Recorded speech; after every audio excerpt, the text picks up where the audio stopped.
Anong nangyari sa inyo? Pinaliguan ko yan mga lods. Tinira ko ng wash out. Yan, para ma-refresh naman sila. Ayun, mga mukha silang basang ano. Let it, bang, bang. Magandang araw mga lods.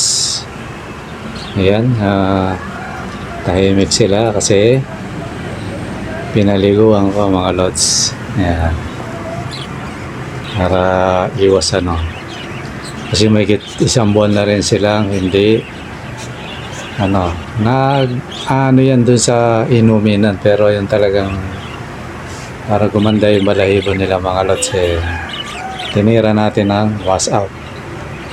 Tali pinaligo natin. Ano lang yan mga lods, malabnaw lang, yung spray lang. Yan.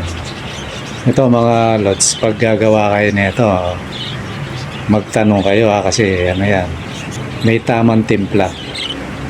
Kasi baka magaya kayo sa akin dati, nabulag yung alaga ko mga lods.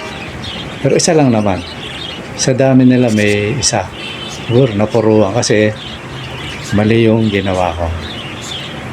Kaya ano yan, tsaka natin itapik yan kasi meron akong ipapakita sa inyo ngayon na balang araw pupuntahan natin. Mga lods, matagal na ano yun, ilang taong video na rin yun, pero nakasave lang, hindi ko siya ina-upload makikita nyo mga lods. Balang araw makakapunta rin kayo kung papala rin tayo mga lods. Pero bago yun mga idol, mga lods, sagutin ko muna saglit yung tanong ng ating subscriber. Yung tanong niya, sabi niya, idol, ilang taon ang buhay ng parakeets? From Amadeo, Cavite, si Alexa Morris. Hindi ko alam kung babae ito o lalaki.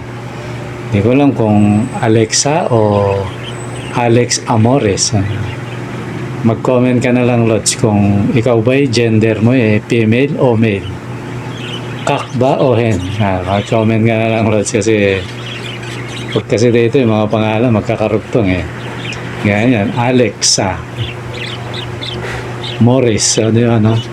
Hindi ko lang kung Alex Amores. Shoutout ka ng lods kung kung ano yung gender mo, kak ba o hen. Di ba mga lods? Sagutin na natin yung tanong ni idol. Ganito yun lods.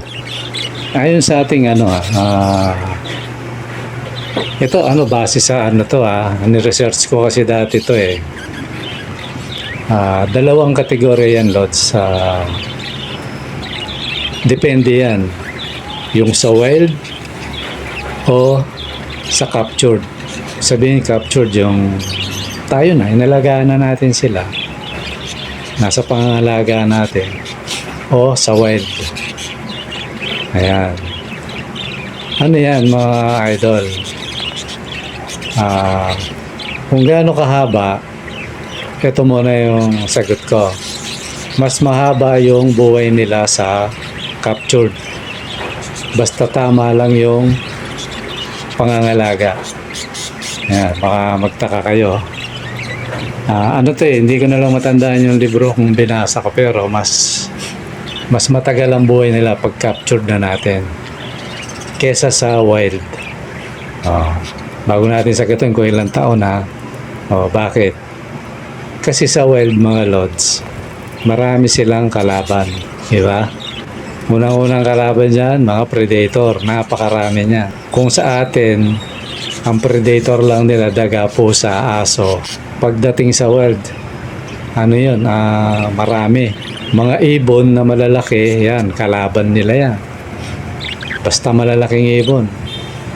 May mga ibon, kahit dito minsan, kung nanonood kayo may nandadagit Parang maliit na lawin nakalimutan ko yung yung pangalan ng ibon na yun. Meron sa atin nun Pag nagpalipad ka, yan, talagang yun. Ang dami niyan. Basta yung mga carnivorous na ibon na mas malaki sa kanila, yan, kalaban nila at yan. Diba? Sa impapawid pa lang, ang dami na nilang kalaban. Eh sa lupa, andyan yung ahas, diba, no?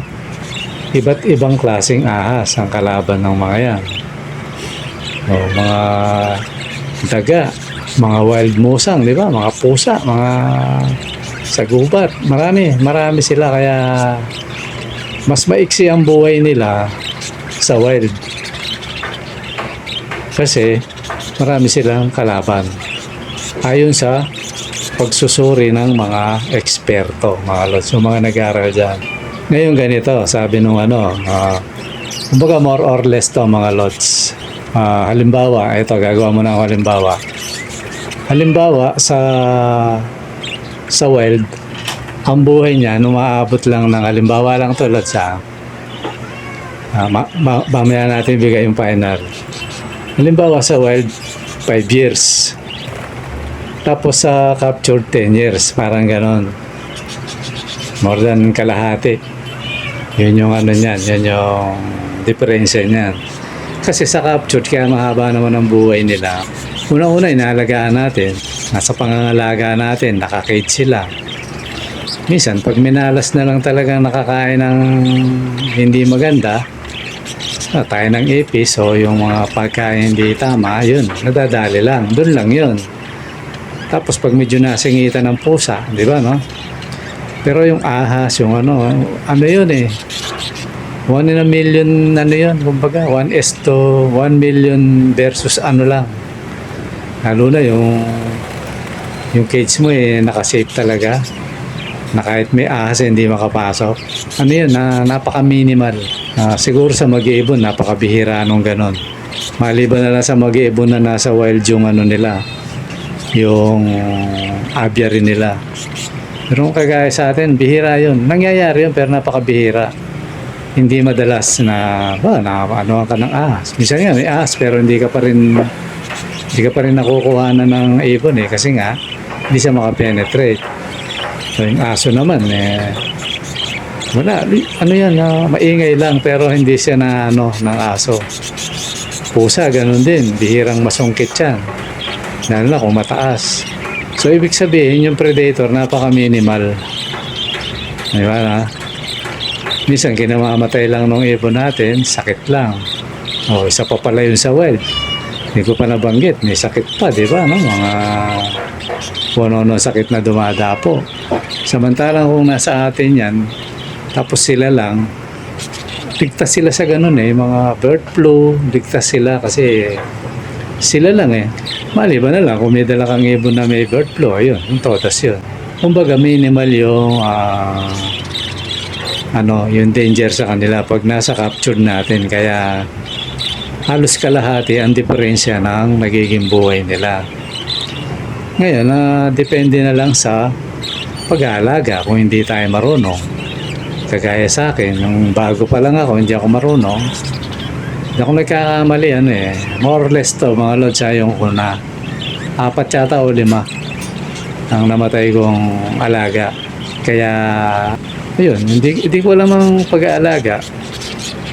Tapos, nung natuto tayo, mga lods, minimal. Maliban na lang nung itong may bagyo, di ba, no? Talagang disaster.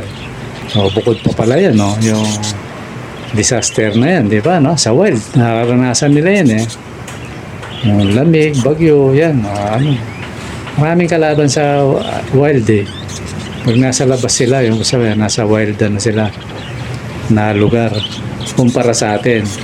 Ngayon sa atin naman, disaster lang yun, napakabihira nun. Yung pangyayari sa amin na yan, mga lods, 15 years bago nangyari yun. Kaya napakalabo ng ibig sabihin yung napakalabong umiksi ang buhay ng alaga natin. Kasi nga, nasa capture. So ngayon, ang tanong, ito, gaano ba kahaba ang buhay? Ang pagkatanda ko, sabi nung nabasa ko dati, more or less, nasa 5. Kumbaga 3, kumbaga sa nasa wild to, Minsan 3 years lang, namamatay na yan. 3 years. Minsan daw, swerte na nga pag umabot ng 5 years. Kasi nga, dahil nasa wild sila, wala silang na ano na, kasi alam nila yung edad niyan pag nahinuli yung ibon. Alam nila yan So, wala silang na-captured na mas mataas pa doon. Yun yung pagkabasa ko doon sa libro na yon. Tapos, dito naman sa captured, umaabot ng pinakamababang edad ng ibon, 5 to 15 years. Yan. Pinakamataas, 15 years. Sa pinakamababa, 5 taon. Depende lang sa pag-aalaga siguro yan, mga lods. Gusto nyo yan, masubukan na totoo yung sinasabi nila, mga lods. Kagaya sa akin, yung talaga mga breeder ko, hindi ko inaalis. Yung mga hindi ko inaalis yun. So, umabot na silang nagit 2 years na yata o 3, mga ganun, more or less. Diba? Tibay ng buhay. Umabot silang ganun edad sa akin. Kaya siya, mas mahaba ang buhay. So, final, nasagot doon, idol, na shoutout nga pala sa'yo. Hindi ko alam kung babae ka, Lods Tawagin na lang kitang Alex. Lods Alex. Pag nasa wild, swerte yan, sabi ng mga eksperto, pag umabot ng 5 years.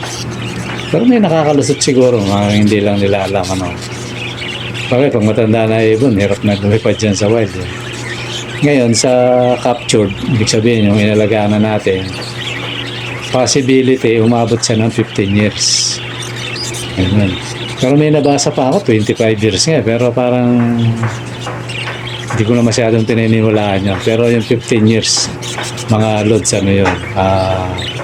Talagang siya, marami akong ni-research. Nasa 15 years, accurate yun. May possible na umabot ng 15 years yung alaga natin.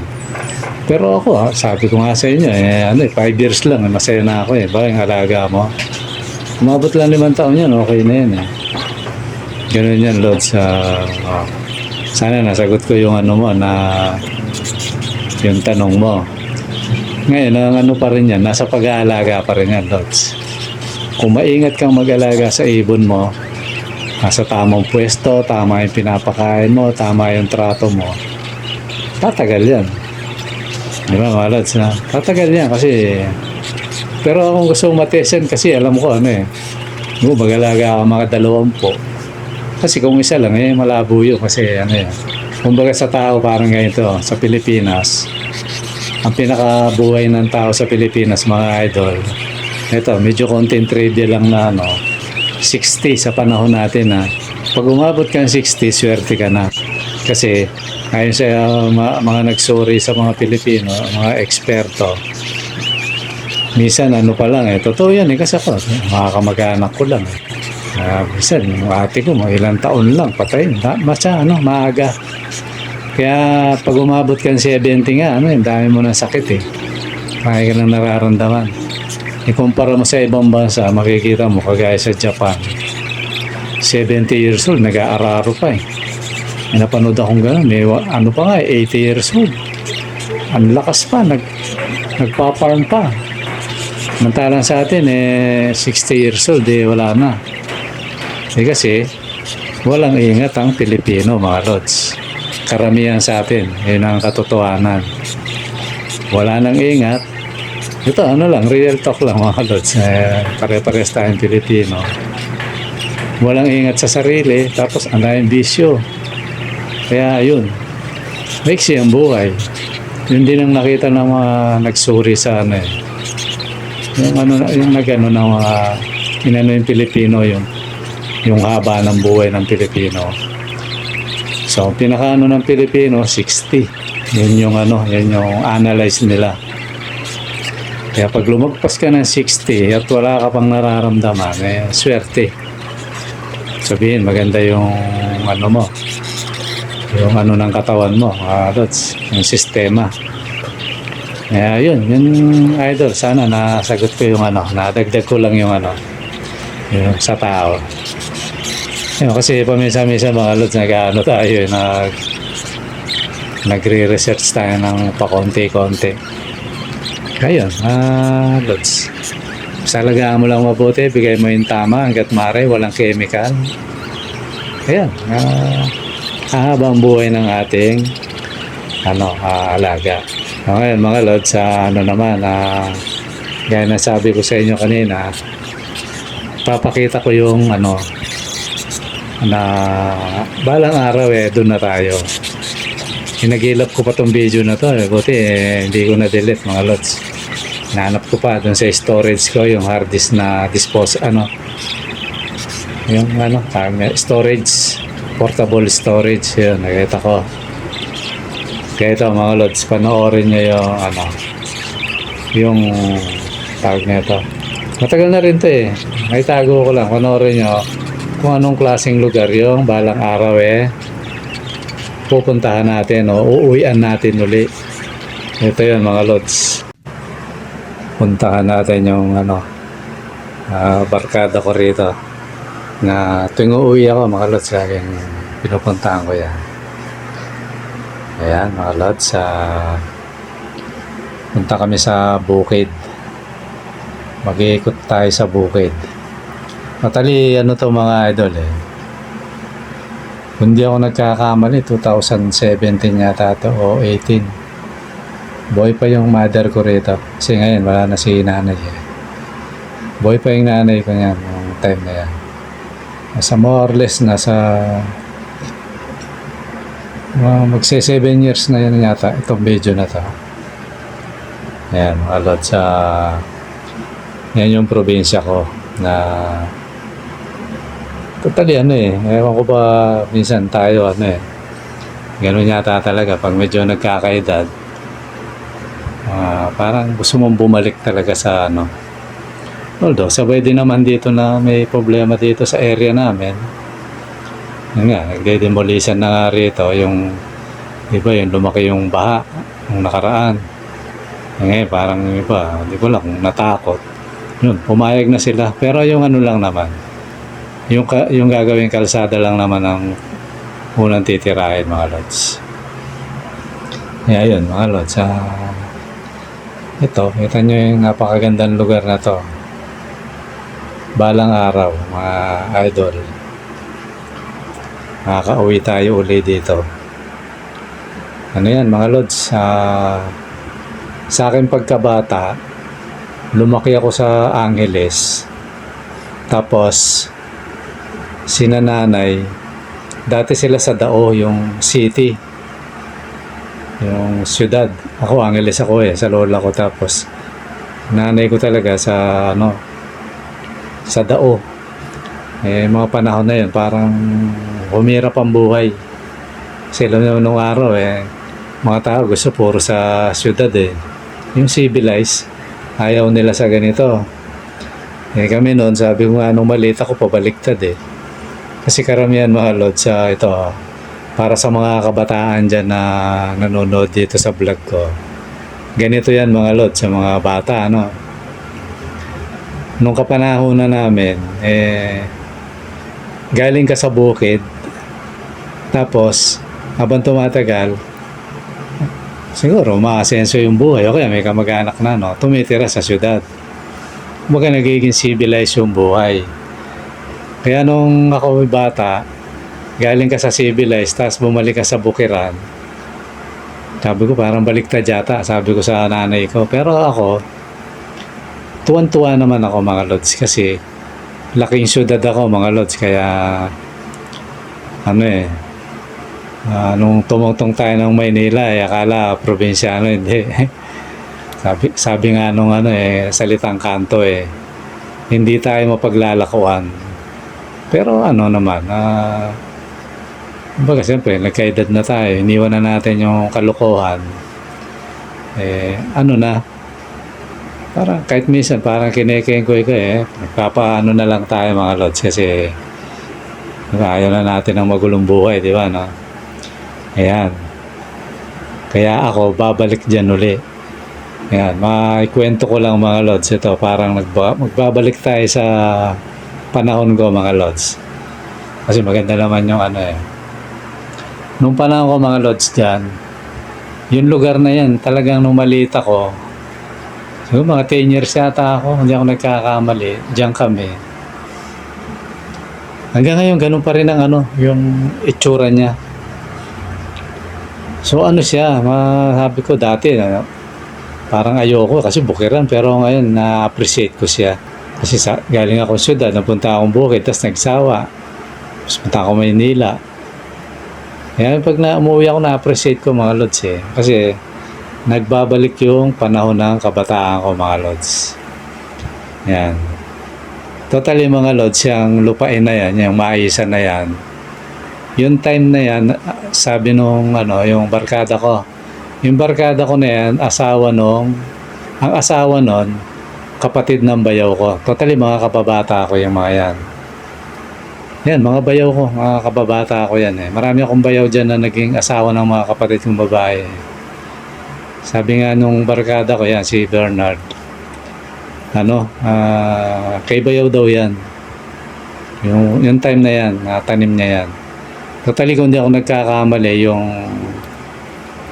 lupa yata nila yun, alam ko magkakapatid sila eh. 3 hektarya. Yung asawa ng yan eh. Yung sumunod sa akin, yung di ba, yung biro ko na dalawang mutation kami, yung una sa tatay ko, tapos yung stepfather ko, di ba, no? 5 kami sa una. Yan, yung asawa ng bayaw ko na may mais na yan, sa bunso namin sa una, asawa niya yan, yung may tanim niyan.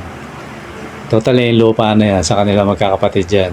Kaya rin, sabi nga ni yung barkada ko, sa bayaw mo to sabi niya. Sila, mga lupa, mga lods, pero tayo wala. Mahirap lang tayo eh. Kaya sabi nung sinama ko, yung nagkakamera, kabrad ko yan. Sinama ko dyan kasi yan eh. Noong time na yan, may tinatayo kaming building.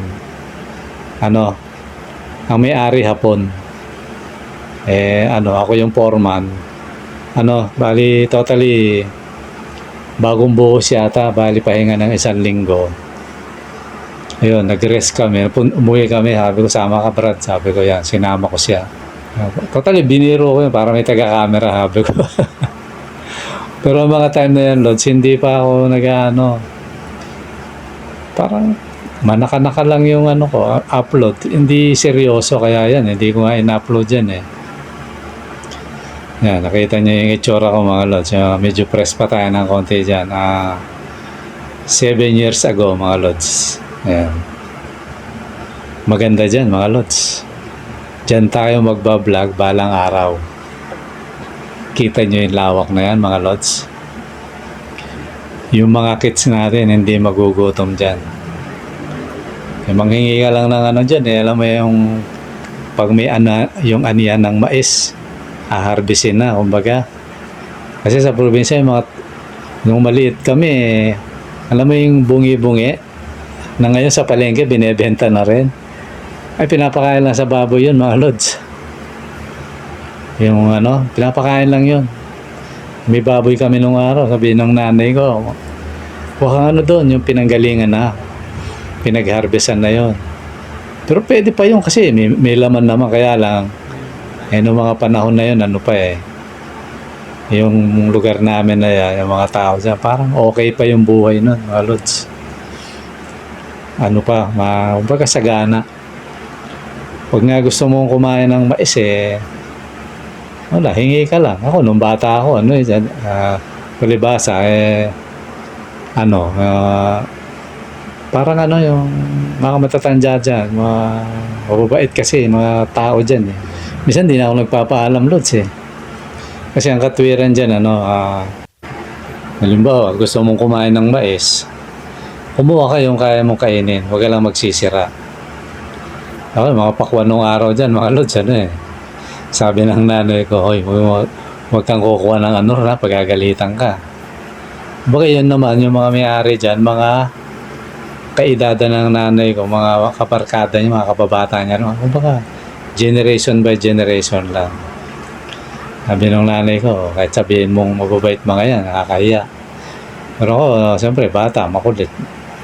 Yan, pupunta ako sa bukid, ako mag-isa. Yun, ipitik-pitik ko yung mga pakwan dyan kasi mga pakwan nung araw dyan. Patay na rin si Papang Marik. Ano, so mga sa langit nawa siya. Ano yan, ipitik-pitik ko yung mga pakwan niya. Tabi ng tubuhan yun eh. Tapos titingin ako. Yung katamtaman lang na ano. Yun, titirahin ko yun, Lord. Pasok ako sa tubuhan. Doon ko titirahin yun. Kasi di ko nauubos yan, binabaon ko yan. Para wala ebidensya, mga Lods. Binabaon ko yan sa sa tubuhan niya. Oh. Kaya anong araw, dyan eh. May galon lang ako ng tubig yan. Alam ng kung mapapanood ng mga kababata ko to, alam nila to eh. Lagi ako may baong galon ng tubig, mga Lods. Alam mo yung galon na 4 liters yata yun.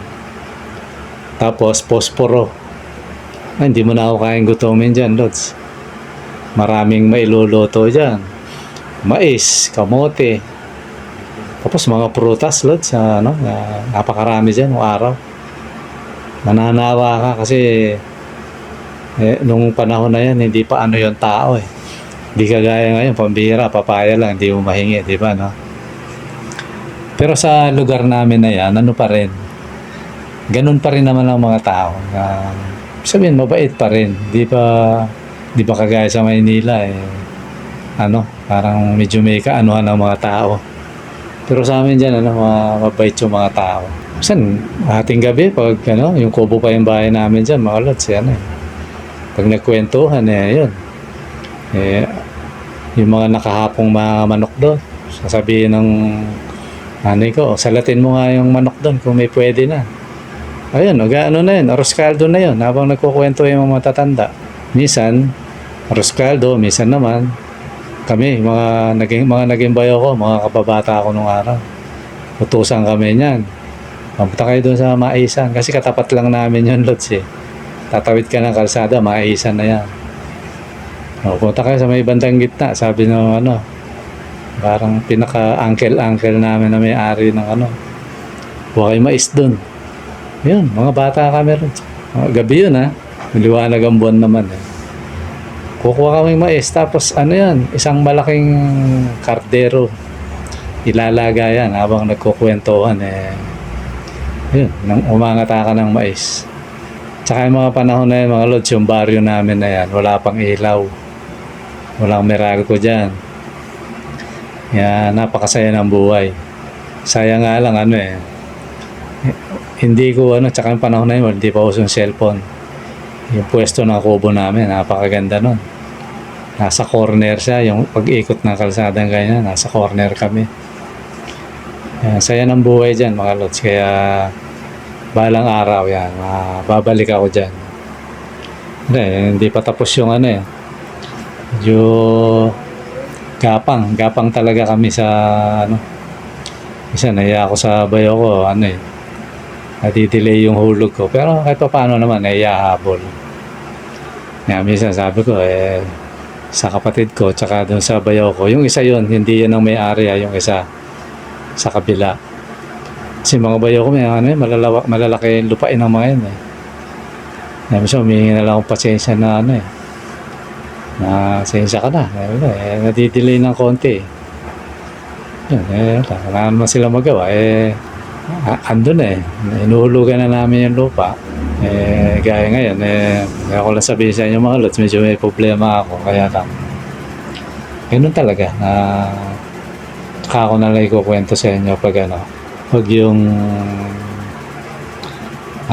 nakaraos na. Pero may hawa naman ng Diyos Ako mga Lods sa buhay.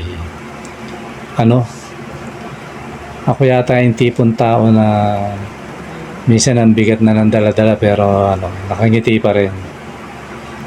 Ayoko kasi yung problema ka pa parang yung mukha mo parang nilamukot na 5 piso. Pangit yung ganun. Wala nga lang. Sway-sway mo lang yung problema kasi dapat sabi nga dalin mo yung problema, huwag yung problema magdadala sa'yo kasi pag ang problema ang nagdala sa'yo, todas ka. Maglalakad ka na nagsasalitang mag-isa na tatawa-tawa, sabi nga ng mga Kaya ano yan, kumbaga, minsan nag-uusap kami ng misis ko, ano nga, ganun yata talaga pag nasa mundo ka. Kasi kagagaling lang namin sa baha eh. Misis ko nga, parang akala ko matotrauma kasi parang nasa shock siya, inaano ko lang eh. Mabuti naman na ano eh. Tapos eto na naman. Mabuti malakas din ang loob ng misis ko kahit pa paano eh. Tapos eto na naman, sabi ko talagang ano, parang nasa dagat mga lods. Pero ano, awa naman ng Diyos, nakakasurvive naman. Ganun talaga ang buhay, ano. Malay natin, pagkatapos ng daluyong, liwanag, sabi nga. Di ba, no, mga lods? Kaya yan yung lugar namin, mga lods, na napakasayang lugar na yan, napakaganda. Pero nung bata ako, parang masaya ako kasi mahilig ako sa nature eh. Pero ano, hindi ko siya masyadong ngayon ko siya parang na-appreciate na sabi ko, pambihira, kung di pala ako nag-Maynila, dapat may sarili na akong dyan. Dapat may sarili ka ng ako sana. May lupa ka na, hindi lang maliit, malaki sana, tapos sarili kang bahay. Kaya lang pagka sinanunod kang TV nung araw, yung Maynila, parang lakas mang akit eh, kaya doon pa ako sa lola ko noon, galing ako dyan, totally, Lucky Angeles ako mga lods, tapos umano ako, pauwi ako sa nanay ko. Minsan ang tagal ko dyan, kaya pag uwi ko sa Angeles, gagalit yung lola ko. Kasi itim-itim ko eh. Paano, lagi nasa bukid. Tapos nung ako mga lods, 16 years old yata ako, 15 anyos pa lang. Oo, mga 15 anyos pa lang yata. May pinsan akong na sumama ako. Foreman yun sa construction. Pero ako sa kantin ako na gano'n. Doon ako nagtrabaho sa kantin. Tapos hanggang doon sa naiinip ako, yun, na construction ako mga lods. Batang-bata ako na construction.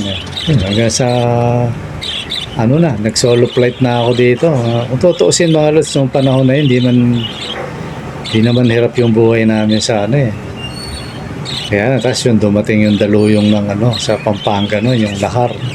Kaya hindi na ako nakaalis dito mga lods kasi dahil sanay ako dun sa lola ko. Sa nanay ko, pauwi-uwi lang ako nun eh. Doon talaga ako sa lola ko, sa Angeles. Ayun, hindi na ako nakaalis dito. Bala ko na nga umuwi pa nun sa Angeles eh. Hindi na ako nakauwi kasi nga nilahar na tangay yung bahay ng lola ko. Yung dapat doon ako eh. Ayun, hanggang sa tumagal na kami rito, nasanay na sa kahirapan dito mga idol.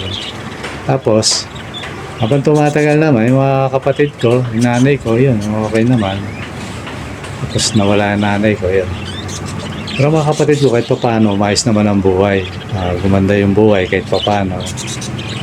Yun nga, ako lang yung mahirap sa amin. Lumayo kasi, Lods eh. Naglagalag eh, kaya yun. Sana, sabi ko nga sa mga kapatid ko, pag edad ko, babalik ako dyan. Ito na, nag-prepare na. Sana makauwi pa mga Lods. Para dyan na tayo magbablog mga idol. Pag dumating yung panahon na yun mga Lods, makapagpatayo lang ako kahit kubo lang, di ba, no? Kasi yung nakuha namin dyan, 200 square meter. Tapos nakita nyo yung lugar, di ba, Lods? Ang ganda. Malawak yung malawak yung pagbablog dyan, mga Lods. Di ba, no? Malawak. Tsaka, napakalayong magutom ng mga alaga natin. Kasi ako, mga Lods, pag nakauwi ako, yan.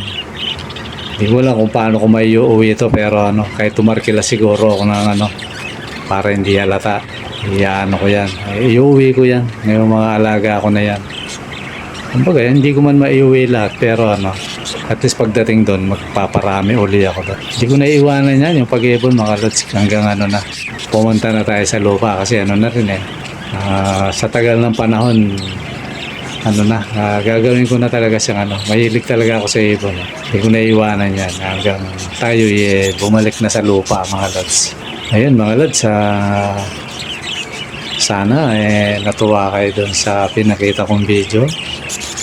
Malay nyo pag nandun na ako open yan mga lods.